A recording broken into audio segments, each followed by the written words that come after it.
Hello friends, আসসালামু আলাইকুম। Welcome back to my channel. Friends, আজকে আপনাদের জানাবো বাংলাদেশের সশস্ত্র বাহিনী অর্থাৎ বাংলাদেশ আর্মি, নৌবাহিনী এবং বিমান বাহিনী কী সরঞ্জাম ব্যবহার করেন।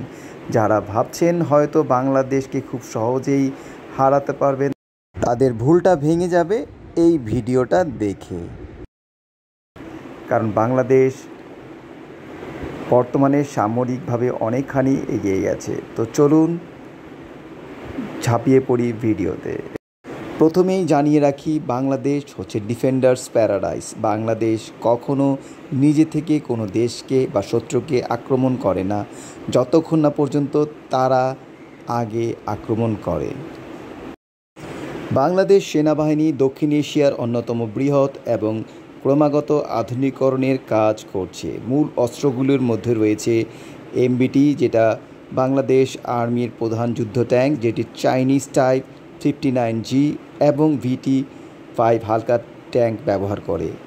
এপিসি এবং IFVWZ-551 সাজোয়াজান ব্যবহার করে। আর্টিলারি হিসাবে নোরা B-52 স্বচালিত বন্দুক এবং বিভিন্ন রকেট সিস্টেম রয়েছে। এয়ার ডিফেন্স সিস্টেম হিসেবে বাংলাদেশ ব্যবহার করে FM-90 surface two air missile এবং ওরলিকন DGA বিমান বিধ্বংসী বন্দুক। পদাতিক সরঞ্জাম BD-08 এবং রাইফেল টাইপ 56x2 এবং আধুনিক কৌশলগত সরঞ্জাম। অতি সম্প্রতি বাংলাদেশে যোগ হয়েছে তুরস্কের তৈরি টাইগার MLRS-300 রকেট লঞ্চার এবং বোরহান আর্টিলারি। বাংলাদেশ নৌবাহিনী ফোর্সেস গোল 2030 পরিকল্পনার অধীনে বাংলাদেশ নৌবাহিনী উল্লেখযোগ্যভাবে বৃদ্ধি পেয়েছে। প্রধান সম্পদের মধ্যে রয়েছে বিএনএস বঙ্গবন্ধু ফ্রিগেট,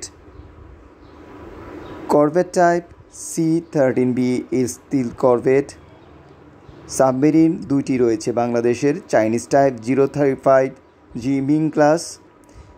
ক্ষেপণাস্ত্র হিসাবে নৌযানে ব্যবহার করা হয় C-704 মিসাইল সহ দুর্জয় ক্লাস। নৌবিমান চলাচল নজরদারির জন্য AW109 হেলিকপ্টার এবং UAV। বাংলাদেশ বিমান বাহিনী উন্নত বিমান প্রতিরক্ষা এবং আক্রমণ ক্ষমতার জন্য আপগ্রেড করছে। মূল সম্পদের মধ্যে রয়েছে ফাইটার জেট MiG-29, F-7BG এবং Yak-130 উন্নত প্রশিক্ষক বিমান। পরিবহন বিমান হিসেবে বাংলাদেশ ব্যবহার করে C-130J, হারকিউলিস এবং AN-32।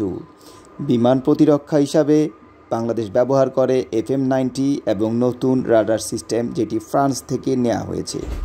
হেলিকপ্টার পরিবহন এবং SAR ভূমিকার জন্য Mi-171 SH এবং AW139।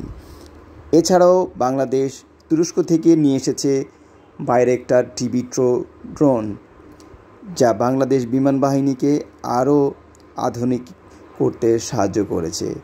ফ্রেন্ডস, কেমন লাগলো আজকের ভিডিওটা অবশ্যই জানাবেন, আর পরবর্তী ভিডিও দেখার জন্য অবশ্যই চ্যানেলটি সাবস্ক্রাইব করে রাখবেন। আজকের মতো বিদায় নিচ্ছি। আল্লাহ হাফেজ, আসসালামু আলাইকুম।